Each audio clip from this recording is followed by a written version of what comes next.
Jaya Radha Madhava Kunja Bihari.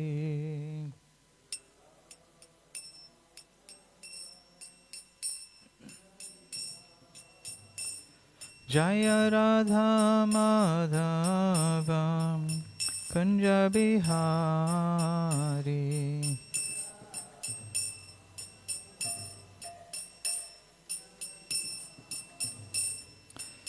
Gopi Jana Vallabha Girivardhari.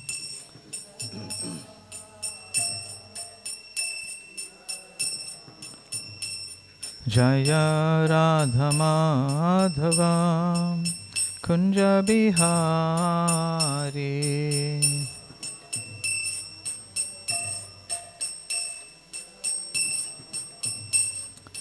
Gopi Jana Vallabha Girivardhari.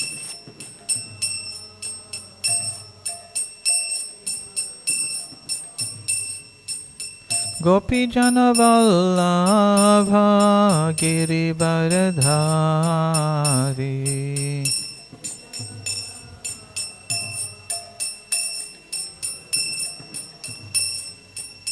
Yashodhanandana Praja Jana Ranjana. Yashodhanandana Praja Jana Ranjana.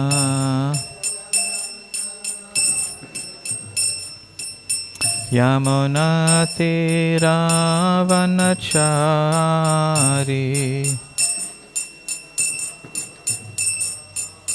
Yamuna Tira Vanachari.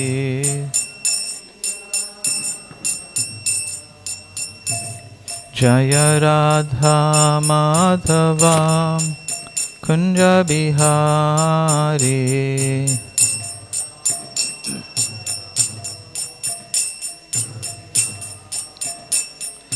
Gopi Jana Vallabha Girivardhari.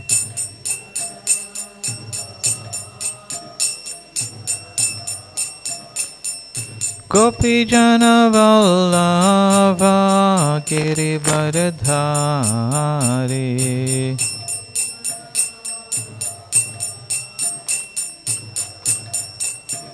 Gopi Jana Vallabha Girivardhari.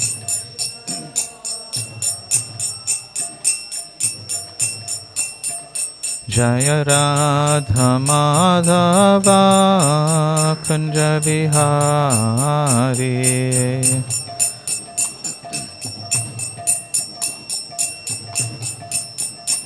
Jaya Radha Madhava Kunja Bihari.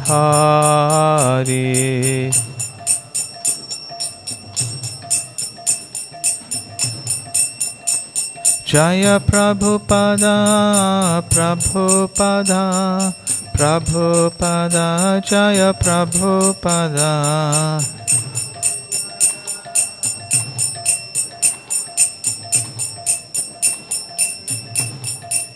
Prabhupada Prabhupada Prabhupada Jaya Prabhupada.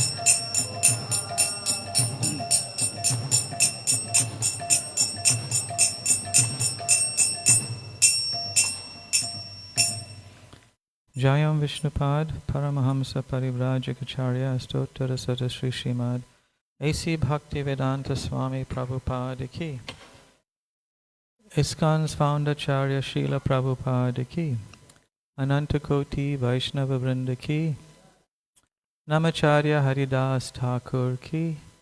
Prem Sakaho Shri Krishna Chaitanya Prabhu Nityananda Shri Advaita Gadadhar Shrivas Adi Gaura Bhakta Vrinda Ki. Shri Shri Radha Krishna Gopa Gopinath Shamakun Radha Kund Giri Govardhan Ki. Shri Vrindavan Dham Ki. Mayapur Navadvip Dham Ki. Ganga Mai Ki. Yamuna Mai Ki. Bhakti Devi Ki. Tulsi Maharani ki, Samaveta Bhakta Vrinda ki. All glories to the assembled devotees, all glories to the assembled devotees, all glories to the assembled devotees. Gaura Premanande.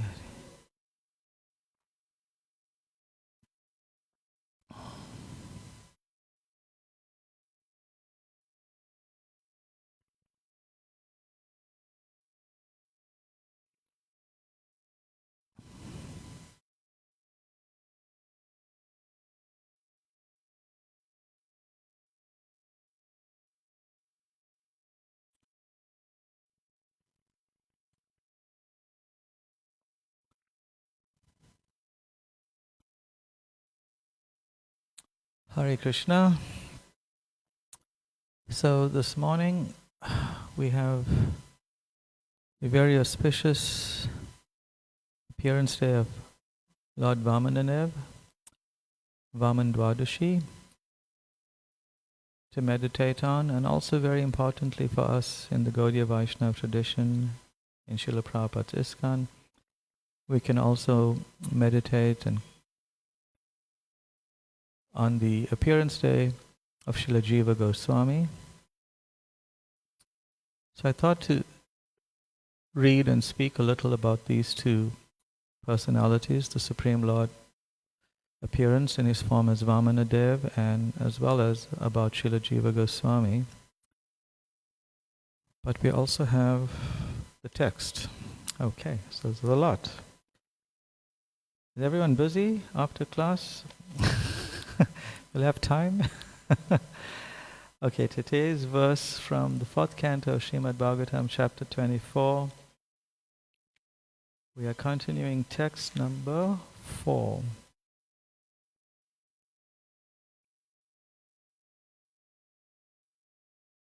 Okay. Om Namo Bhagavate Vasudevaya. Om Namo Bhagavate Vasudevaya. Om Namo Bhagavate Vasudevaya.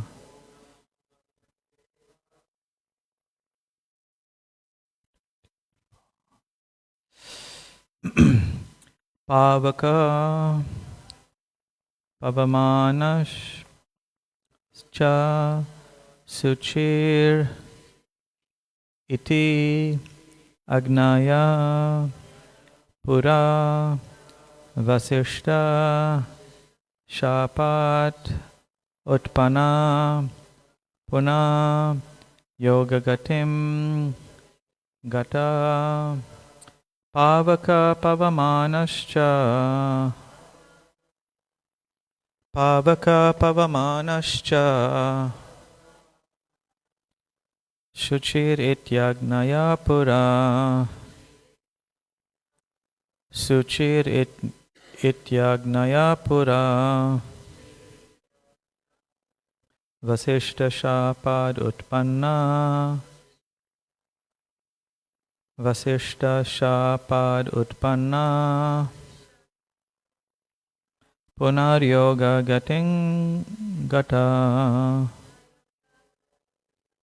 Punaryoga Gatim Gata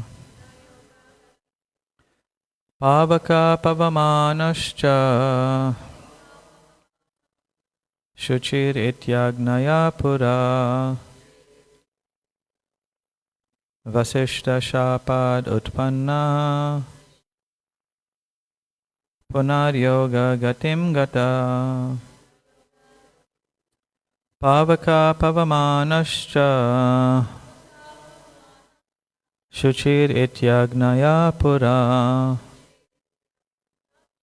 Vasishta Shapad Utpanna Punaryoga Gatim Gata.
Pavaka.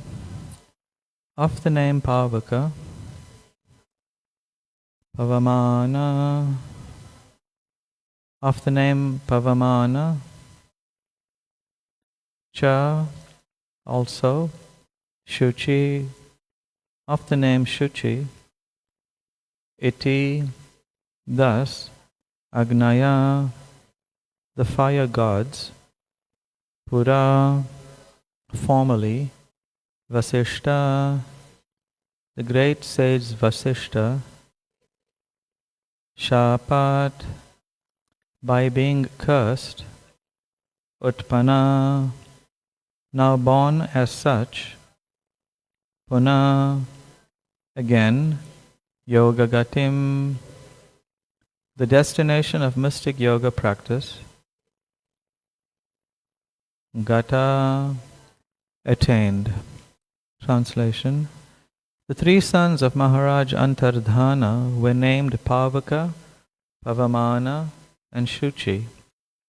Formerly these three personalities were the demigods of fire, but due to the curse of the great sage Vasishta, they became the sons of Maharaj Antardhana.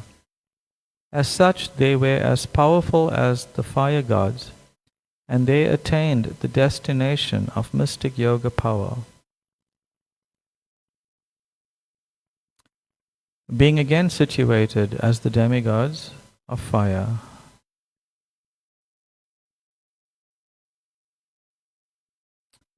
Please repeat. The three sons of Maharaj Antardhana were named Pavaka, Pavamana, and Shuchi. Formerly, these three personalities were the demigods of fire, but due to the curse of the great sage Vasishta, they became the sons of Maharaj Antardhana. As such, they were as powerful as the fire gods, and they attained the destination of mystic yoga power, being again situated as the demigods of fire.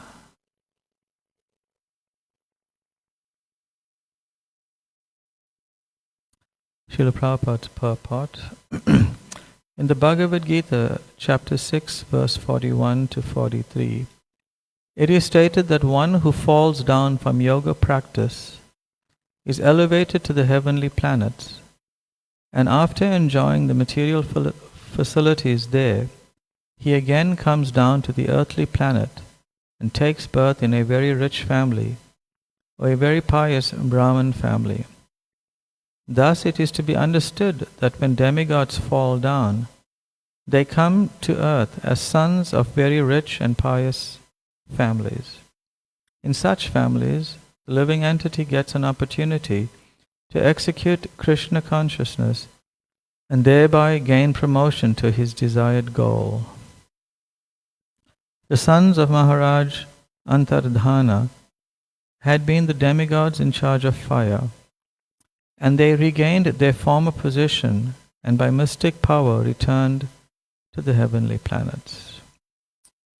Om Jnana Timirandasya Jnananjana Shalakaya Chakshurunmilitam Jaina Tasmai Shri Guruve Namaha Shri Chaitanya Manobhishtam Shtapitam Yena Bhutale Swayam Rupa Kadamahyam Dadati Svapadantikam Vanchakalpatarubhyascha Kripa Sindhubhya Evacha Patitanam Pavanebhyo Vaishnavebhyo Namo Namaha Shri Krishna Chaitanya Prabhu Nityananda Shri Advaita Gadadhar Srivasari Gaura Bhakta Vrinda Hare Krishna Krishna Krishna Hare Hare Hare Rama Rama Rama Hare Hare.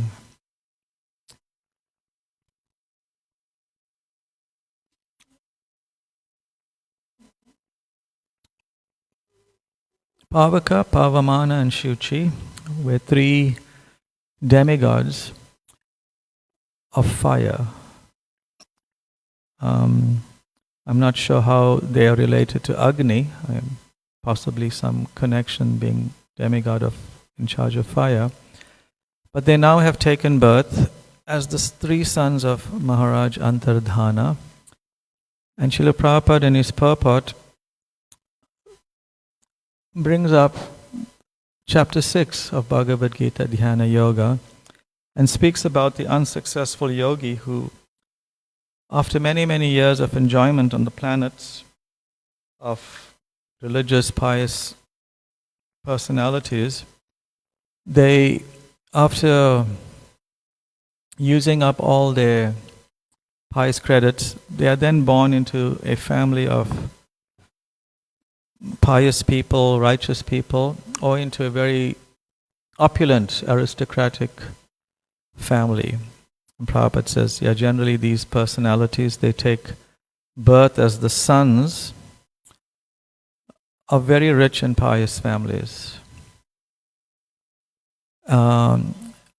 Also Bhagavad Gita that Prabhupada refers to, text 42, also states that if a yogi after many years of practice is not successful in that lifetime of going back home, back to Godhead, then in the next life they take birth in a devotee family, a very religiously minded family, or they may take birth in a family of very wealthy persons.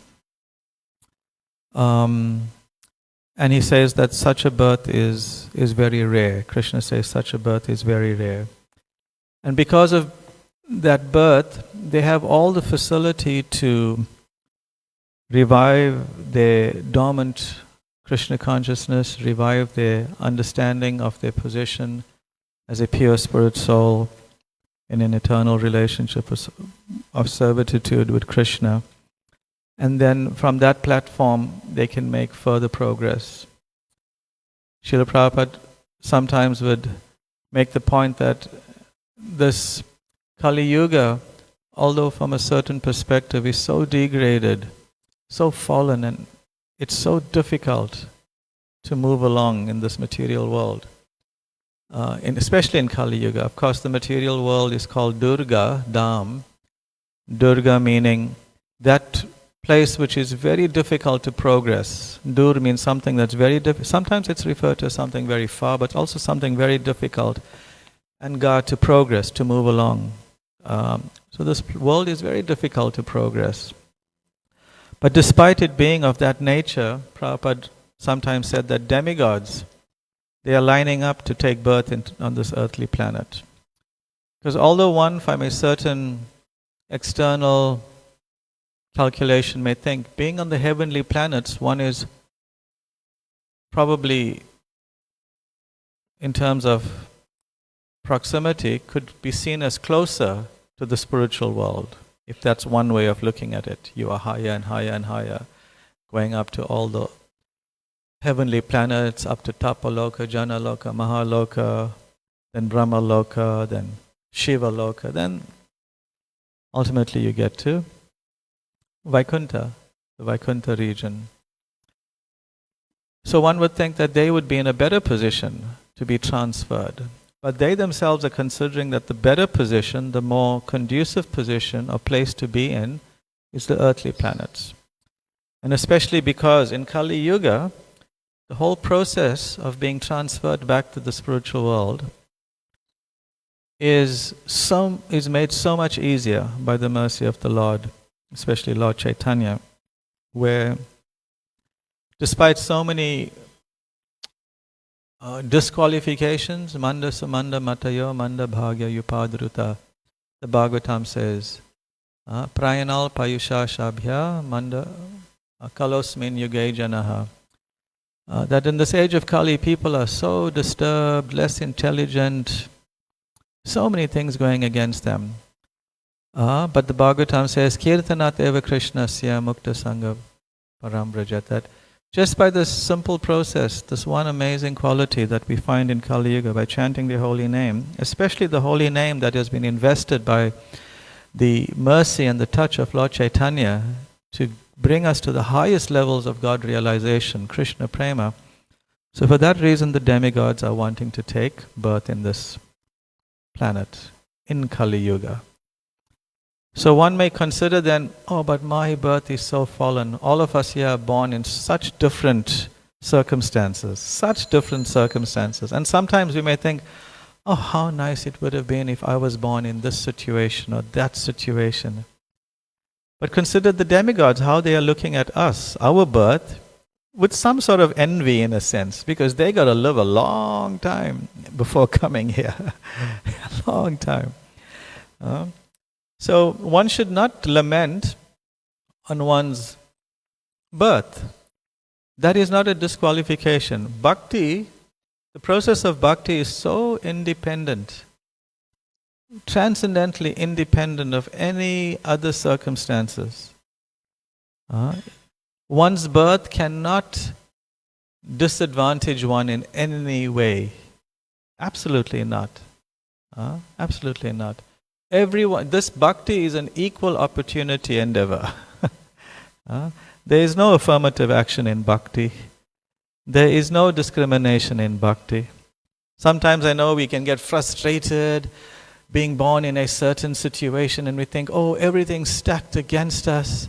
The government's against us, job opportunities against us.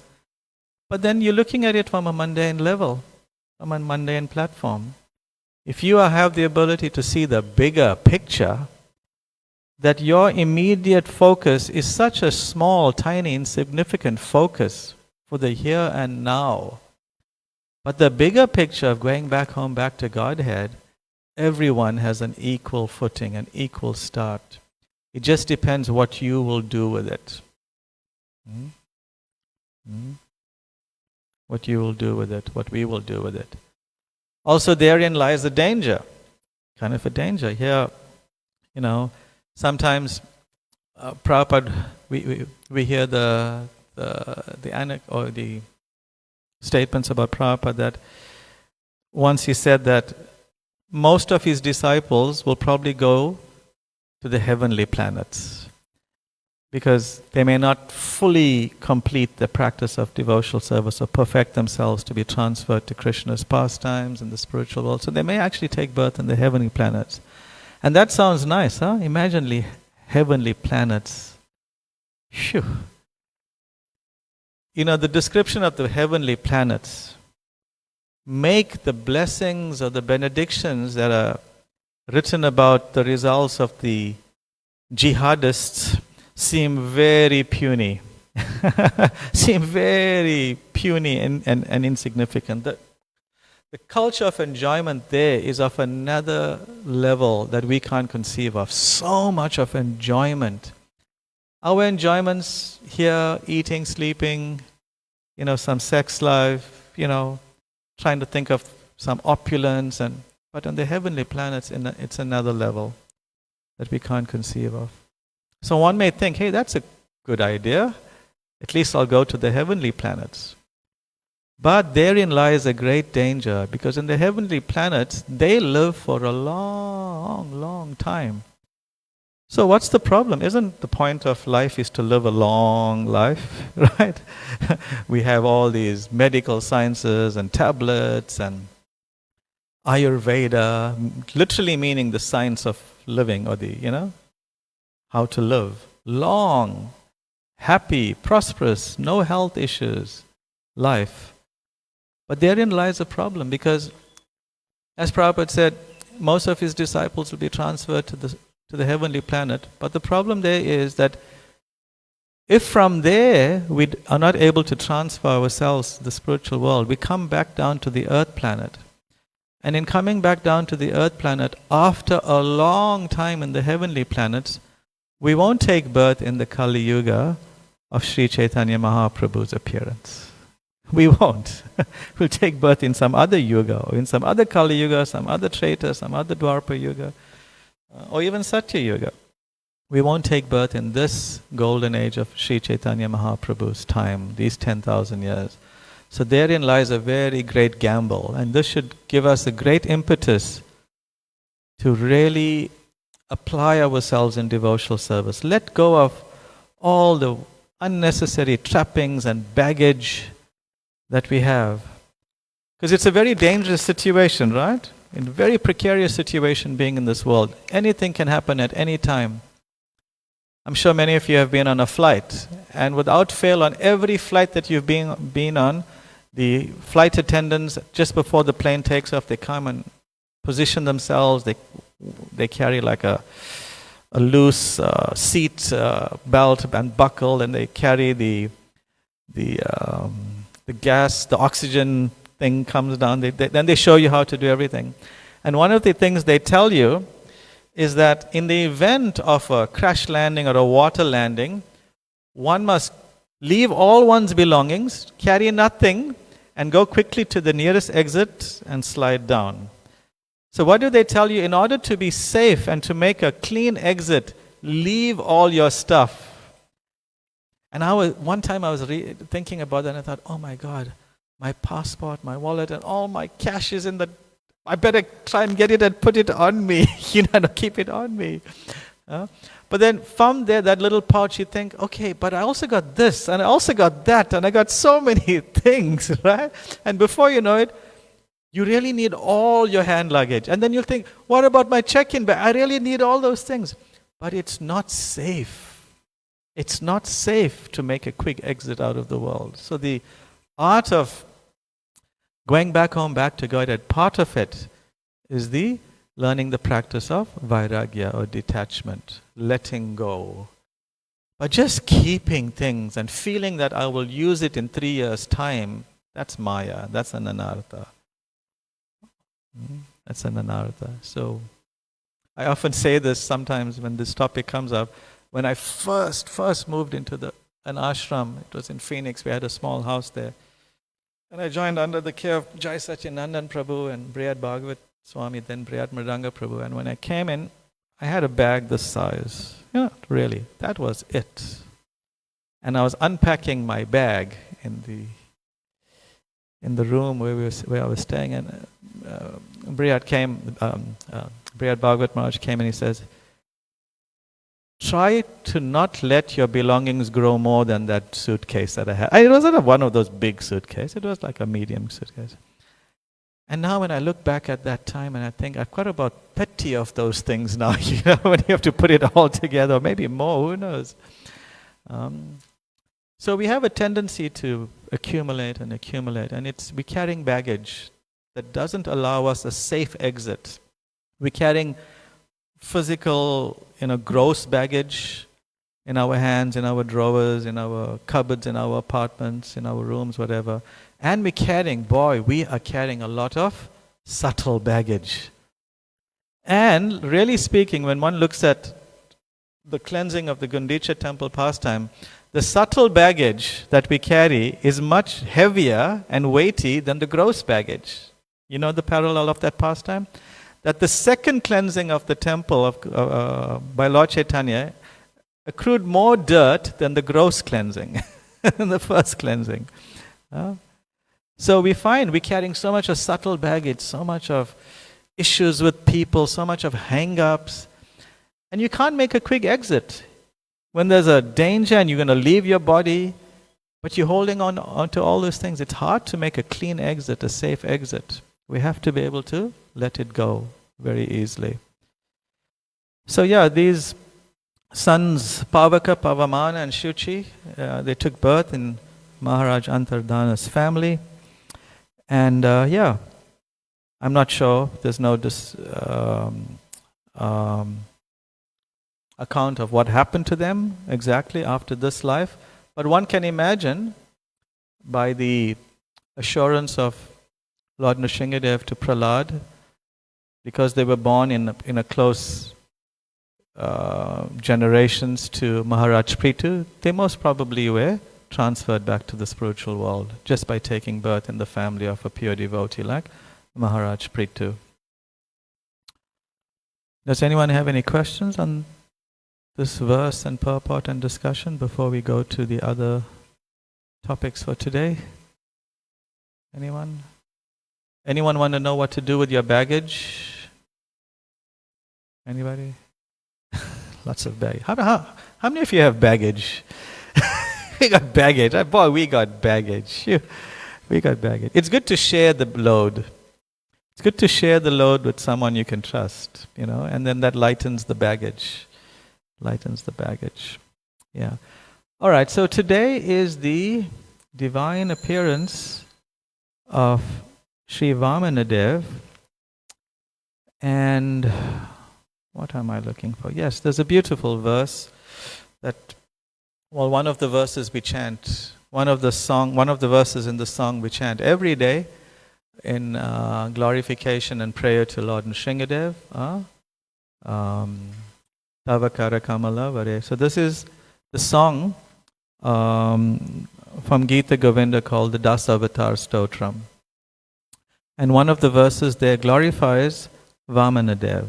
It goes, Chalayasi Vikramane Balim Adbhuta Vamana Padanaka Nirajanita Janapavana Keshavadrita Vamana Rupa Jaya Jagadisha Hare Jaya Jagadisha Hare Jaya Jagadisha Hare. O Keshava, O Lord of the universe, O Lord Hari, who have assumed the form of a dwarf Brahmana, all glory is to you. O wonderful dwarf, by your massive steps, you deceive King Bali, and by the Ganges water that has emanated from the nails of your lotus feet, you deliver all living beings within this material world. So this appearance of Vamanadev, which we are commemorating today, is this whole pastime, this extended pastime from before he appears, the reasons, the situations that stimulated the reasons or stimulated his appearance, and then what happened at his appearance, his manifestation, such a beautiful, extraordinary a dwarf form. Sometimes we look on dwarfs and think, oh, shame, karma made them short. No, not exactly. This dwarf is celebrated. It describes certain incarnations of the Supreme Lord. They manifest in wonderful ways different qualities, different superlative qualities of the Lord. Like, who was it? Narayan Rishis, they exhibited the spirit of manifestation of Krishna. Dhanvantari and Kapila and others, they reflected his power of knowledge. And Vamanadev, Balaram, Lord Balaram and Mohini, what quality or what superlative quality of the Lord do you think they manifested? Balaram, Vamana, Mohini, come on. Beauty, yes, their beauty. The Lord's beauty. So Vamanadev is known as an extremely attractive, beautiful personality. So it's a very multifaceted series of pastimes leading to the appearance of Lord Vamanadev, and also what happened during that short period of his appearance, and subsequently, the position he takes. It's so amazing, and so many wonderful lessons are there that we can learn from. So today I thought, gosh, we don't have much time as usual. Don't have much time. But, what can we do with the time? I'm just trying to close all the unnecessary.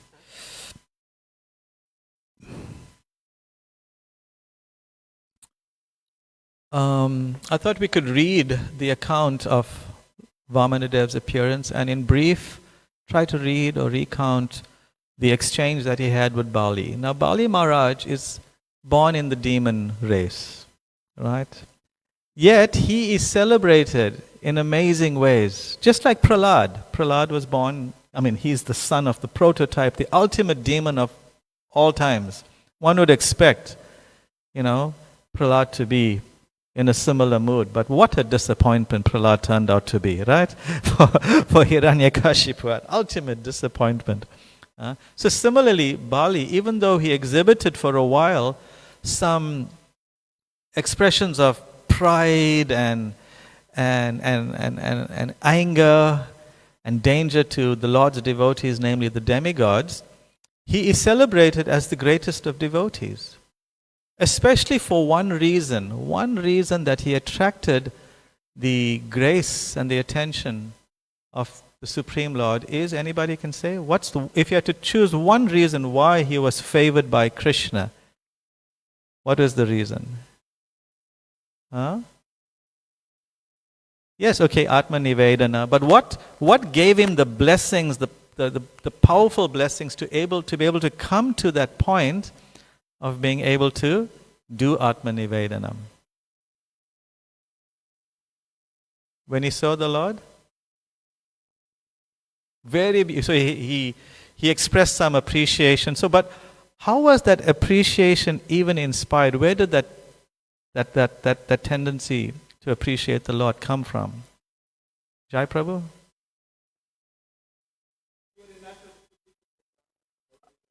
Yeah, where is that nature coming from? What connects him to that? Yes, his grandfather. His grandfather. Who is his grandfather, Rukmini?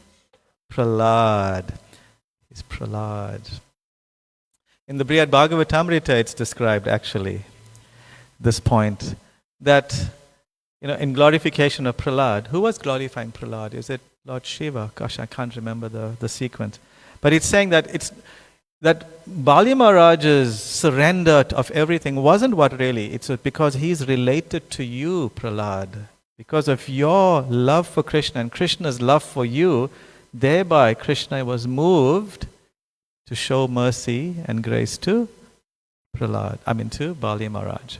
And Bali Maharaj, yes, he's the exemplar of Atma Nivedan, surrendering everything. But also, he's celebrated in the Bhagavatam as one of the 12 Mahajans. So this is not an ordinary person we're dealing with. Not just some, Unit 5 demon around here. This is a serious personality. Someone who, after performing an amazing sacrifice on the instruction of his spiritual master. Who was Bali Maharaj's spiritual master? Shukracharya. This Shukracharya really gets around, huh? Really knows how to move things along. So he became very powerful and got all sorts of benedictions, to the extent, even got a benediction from Prahlad Maharaj to be victorious, and Prahlad gave him a garland that would never fade. So he got these benedictions, and with all these benedictions coming from that Vijitashva sacrifice, he was able to conquer the heavenly planets and dethrone Indra. Of course, it was without a fight. Bali appeared there at the entrance of the heavenly planets, Indra's capital, and Brihaspati, the spiritual master of the demigods, advised him, just leave, don't even try to fight, just leave. So without shooting a bullet or whatever they had those days, he won over. So one may wonder that, how could Prahlad, being such a great devotee, bless someone like Bali Maharaj in his attempt to conquer these great devotees, the demigods headed by Indra? Because, of course, we know it's the Supreme Lord's arrangement that the demigods must be in charge. They are devatas. Just their name is related to Krishna, right? To the Param Devata. So why would Prahlad do something like this? So one could appreciate that, at least from our study of our scriptures and tradition, that when a pure devotee offers a blessing, it's never just a surface understanding of what's going on. Like we look at Narada Muni, some of the arrangements he makes initially can seem very harsh, like encouraging Kamsa, no, you can't trust this Krishna, and we don't know which is the eighth son. You'd rather, not saying it overtly, but get rid of them all, quickly. But he had a deeper purpose. So when great devotees offer their benedictions, we must not just take it at face value.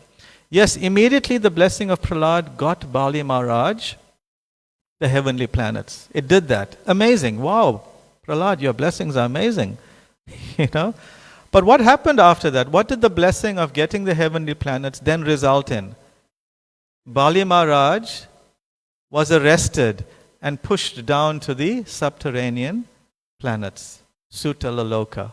So one could think, just see what Prahlad's blessings did. He shouldn't have followed it in the first place, Bali.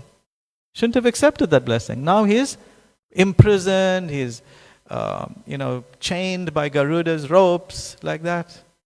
You know? So one could think, okay, surface level, very nice. Little deeper, very bad. But ultimately, what is the blessing of Prahlad focused on? Encouraging and creating a situation for Bali Maharaj to surrender his whole existence. And that is the ultimate blessing that we want. That is the ultimate blessing. So that he could receive the gift of love of Krishna, of Lord Vamana. And how does Vamana then reward Bali Maharaj after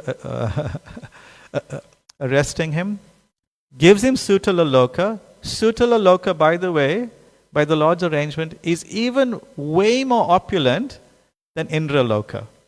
Gives him a planet that's so much more opulent than what he was looking to conquer. And not only that, what's the other blessing that he gets from Vamanadev? Becomes his doorkeeper. Vamanadev becomes his doorkeeper. So blessings of the great Vaishnavas are not just plain and simple. As we're practicing in devotional service, we'll find, yes, the blessings. We're always eager for blessings and blessings and blessings, right? And sometimes we get the blessings from the devotees, or sometimes we get the blessings from the Lord, and it can be a little intimidating, right? We know sometimes we are very careful how we word our letters to Guru Maharaj, just to make sure he doesn't give too much of blessings, he doesn't give us too much of instructions, just enough so that I can digest. Like once, one gentleman, the father of a disciple of Prabhupada in India, one of his Indian disciples, he had a bad habit of smoking. Of smoking. So, and Prabhupada knew, and then, every now and then the topic would come up. And then one time the topic came up about his smoking and when you're giving it up. And the man said, "Oh, Swamiji, oh Prabhupada, if I could only get your mercy, get your blessings, then I could do it." Then Prabhupada spoke about Yasya Hamunugrinami Harishya Taddanang. That if you want my mercy, the first installment of my mercy, the Lord says is, I take everything away. So do you want my mercy? No, Swamiji, I'll try very hard on my own. I'll try very hard. So sometimes we're very worried. But we must have faith in the blessings of the Vaishnavas, that they have our ultimate, not immediate, not our prayas benefit in mind, but our shreyas, our ultimate benefit in mind.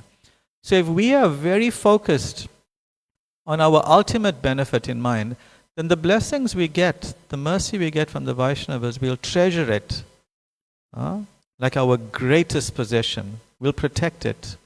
And we'll see, even though the results of the blessings evolve in some ways, we should not be resistant to it. We should see how Bali takes it in his stride. Embarrassed. He was so embarrassed in front of everybody. But another amazing thing that came up from this pastime, we learn about, also mentioned in the song. What does the song say? Chalayasi Vikramayane Balim Adbhuta Vamana Pada Naka Nira Janita Jana Pavana. Pada Naka Nira Janita Jana Pavana. That your massive steps deceive King Bali, and by the Ganges water that has emanated from the lotus, from the nails of your lotus feet, you deliver all the living beings in this world. So because of this pastime, the Lord expanded himself. He took 3 steps. What's another name of Vamanadev because of the 3 steps? Urukrama, because he took 3 steps. Trivikrama, right? That's also, right? One who took these 3 steps. And one of those steps, what happened? He expanded so much that he pierced the coverings of the material universe. And what came out of that piercing? Water that washed his lotus feet. And that's Ganga Devi. That's purifying all the living entities. So this pastime, if we should try and read it today, the whole extent of it, because there's so much to it, so much to it. But now we're at 25 past 8, and I'm not going to continue that, but I thought we could just then move to learning about Srila Jiva Goswami, who Srila Prabhupada is declared to be the greatest scholar and philosopher of all times. It's described that Srila Jiva Goswami wrote at least 500,000 verses. He is credited with being the author of at least 25 books, some of the main books being, of course, the Sat Sandarbhas, a very philosophical treatise on the entire Vedic philosophy, and especially establishing the Srimad Bhagavatam as the supreme authority in our Vedic culture, in our Vedic tradition. He also wrote the Gopal Champu, the Harinam Vyakarana, which very nicely gives a methodology of learning Sanskrit grammar, right? But besides that, so many wonderful books, so many wonderful commentaries on different scriptures, especially the Srimad Bhagavatam, the Krama Sandarbha. He wrote a commentary on various of Srila Rupa Goswami's works. So I thought we'll read about him a little, and we can pray to him, especially on this day. Srila Prabhupada clearly was a representative of Srila Jiva Goswami, having lived in Srila Jiva Goswami's temple for a number of years in Vrindavan, Shri Radha Damodar temple, right next to the Samadhi Mandir of Jiva Goswami and Rupa Goswami there. So yeah, he's very, very close to us, being so transcendently connected to Srila Prabhupada. So we can read, I'm going to read this from an article from the Back to Godhead magazine written by Mayapur Shashi Prabhu. Srila Jiva Goswami was one of the revered 6 Goswamis of Vrindavan. 2 of the others, Srila Rupa and Srila Sanatan, were his uncles. So he's the nephew of Rupa and Sanatan. And their younger brother, meaning Rupa and Sanatan, their younger brother Anupam was Jiva Goswami's father. You all may have read of Anupam in the Chaitanya Charitamrita as being a very great devotee of Lord Chaitanya, but very, very attached to Lord Ramachandra. He was a great devotee of Lord Ramachandra, and he couldn't change his devotion to Lord Ramachandra towards Krishna. And Lord Chaitanya honored that mood. Shri Jiva was the youngest of the 6 Goswamis and was the last to make Vrindavan his home. Consequently, he is not mentioned in any of the early biographies of Sri Chaitanya Mahaprabhu. He is glorified in a number of verses in Sri Chaitanya Charitamrita, and especially in the Bhakti Ratnakara by Narahari Chakravarti Thakur. The year of his birth is often given as Sarsa 1513.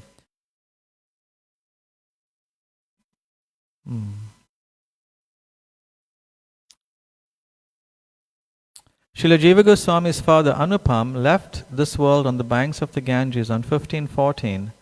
It is said that this was so devastating for the child Jiva that even at such a young age it initiated his determination to renounce this world to follow a path of spiritual learning and practice. Throughout his childhood he studied the scriptures with complete focus and was very fond of reading Srimad Bhagavatam. He declared a strong desire to visit Navadvip, the birthplace of Chaitanya Mahaprabhu, whom Jiva Goswami knew was Lord Sri Krishna himself. Now, you know, when you go first time to the holy places, you're always in anxiety, what's going to happen to you there, who you're going to meet, and especially who's going to take you around. You know who took Jiva Goswami around Mayapur Navadvip? Who was his guide? Anybody can say? Amazing guide. None other than Lord Nityananda. Happened to be doing Navadvip Mandal Parikrama with Jiva Goswami. This is what happened in Navadvip. Jiva's determination to visit Navadvip could not be dampened, even though his mother was loath to agree to her young son to follow his 2 uncles into a life of renunciation. He achieved his dream of traveling to this most holy place when he was somewhere between the age of 10 and 13. To gain his mother's agreement, he made an excuse for why he needed to travel in that direction. Intelligent child, huh? Deceiving parents and... Okay, interesting. There he met Nityananda Prabhu. Lord Nityananda escorted the young Jiva around the many glorious places of Navadvip, and of course, including the birthplace of Lord Chaitanya. Lord Nityananda advised Jiva to visit Varanasi, a center of learning to study before continuing to Vrindavan. This he did. In Varanasi, he quickly established himself a reputation as a great scholar and philosopher despite his young age. So then he traveled to Vrindavan, and some amazing things happened in Vrindavan. Once a materialist named Rupa Narayan, you may have heard of Rupa Narayan, one of these pundits that go around India and declare that they are the greatest scholar, and they engage in debates to defeat other great scholars. So this Rupa Narayan was very proud of his reputation as a scholar, and he approached Jiva Goswami's uncles, Rupa and Sanatan, and challenged each of them to a debate. He wanted to be known as the greatest philosopher of all and an undefeated debater. How do you think Rupa and Sanatan dealt with this Rupa Narayan Chakravarti? Anybody can say? How did they deal with him? Yeah. Where's your certificate? We admit defeat. Because they had no time to worry about these things. No time. No time at all. The scholar had heard about younger Jiva's reputation as a great philosopher and knew that he could not claim to be the greatest unless he defeated him as well. Thinking that Jiva Goswami would do as his uncles had done and simply sign the certificate acknowledging defeat, the scholar proudly showed Jiva the documents his uncle signed and produced a similar one, a blank one, for him to sign. Jiva refused to sign, however, and said that he would debate the man, and thus he did, and Jiva Goswami clearly won. Srila Prabhupada describes the story as follows. This is a quote from Prabhupada. Rupa Narayan was defeated, and when the matter was informed to Rupa Goswami that your nephew and disciple Jiva has defeated that learned scholar, Rupa Goswami became a little angry superficially. Why did you bother? Some people say that Jiva Goswami was rejected on this ground by Rupa Goswami, but that is not a fact. He was very glad that Jiva Goswami defeated him, but he superficially said, why should you take so much of trouble and bother? He might have gone with that certificate. But it is the duty of the disciple that even if the spiritual master or senior acharya agrees to be defeated, it is the duty of the disciple to see that his spiritual master and superior is not defeated. That is the instruction we get from Jiva Goswami's behavior. Another time, for a similar purpose, Jiva Goswami was banished from Vrindavan by Rupa Goswami, and the story goes as follows: that one day the scholarly Vaishnava Vallabha Bhatta, sometimes this Vallabha Bhatta is recognized to be the same Vallabha Acharya from the Pushti Marg line, he met with Srila Rupa Goswami, who showed him the invocation verses to his recently composed Bhakti Rasamrita Sindhu. Vallabha Bhatta praised the verses but offered to edit them and make them perfect. And Rupa Goswami accepted the well-meaning, well-intentioned offer. Vallabha Bhatta then went to bathe in the Yamuna, and Jiva Goswami, who was Rupa Goswami's servant and secretary, made an excuse also to go to the river, where he asked Vallabha Bhatta what was wrong with Rupa Goswami's draft. Patiently replying, the Bhatta pointed out the sentences he believed need polishing. But in every case, the young Jiva Goswami defeated the proposition made by Vallabha Bhatta. Vallabha Bhatta was amazed at the young Jiva Goswami's insight. On returning to Rupa Goswami, Vallabha Bhatta expressed his pleasure and amazement at having met such a special young man, and asked who he was, and Rupa Goswami explained that Jiva was his nephew and student. Jiva Goswami returned from the Jamuna shortly afterwards, and Rupa Goswami solemnly called him over. He told his student that he should have been more tolerant and understanding, because Vallabha Bhatta had offered to edit his verses with no other motive than kindness. He told Jiva Goswami that he should leave Vrindavan immediately and make his home on the other side of the river until his mind was steadier. So banished. Can you imagine? Jiva Goswami, who I think is, in the spiritual world, he's an eternal associate of Srimati Radharani, Vilas Manjari, I think his name is. Sadly and with considerable regret, Jiva Goswami did as his master ordered and moved to Nandaghat, where some say he found shelter in an abandoned crocodile hole. He lived in extreme austerity, refusing food that the villagers offered him, indeed barely eating at all, sleeping a little. His mind was single-pointedly fixed on his practice of reading the scriptures and chanting Hare Krishna, longing for the time when he could return to Vrindavan.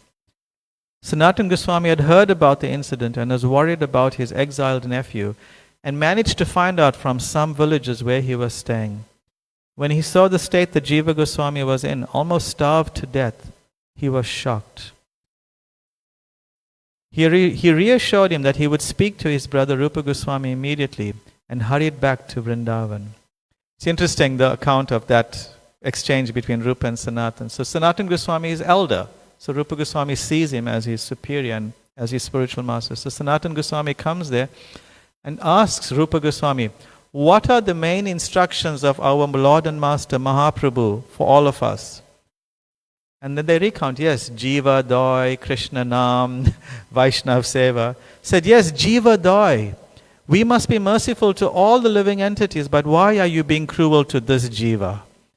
Why are you not showing Jiva Doi to Jiva? So then he understood, and they rushed to Nandaghat and brought him back, embraced him and nursed him back to health. In 1542, Rupa Goswami personally carved from a block of black marble, a small deity of Damodar, Krishna, and offered him to Jiva, who served and worshipped Lord Damodar for the rest of his life. That's an interesting pointer, that Rupa Goswami carved that deity of Damodar. Yeah.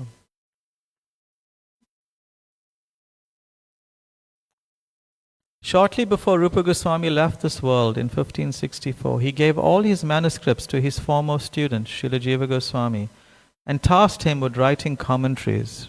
From that time on, Jiva Goswami became the foremost amongst the Vaishnavas in Vrindavan.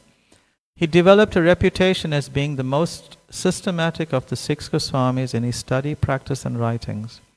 Many highly respected academics have declared him to be one of the most important theologians born in India. All right, I think we can pause now.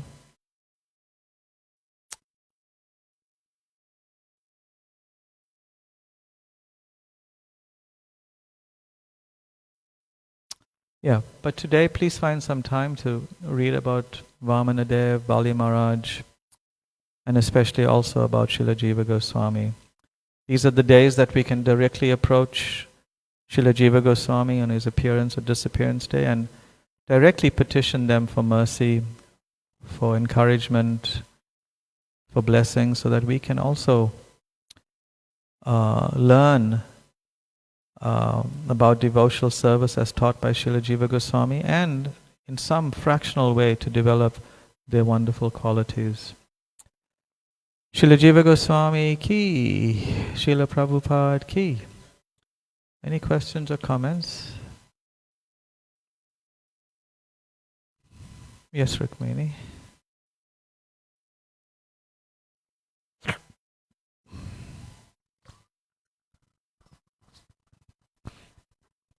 Hare Krishna, Swarup Prabhu.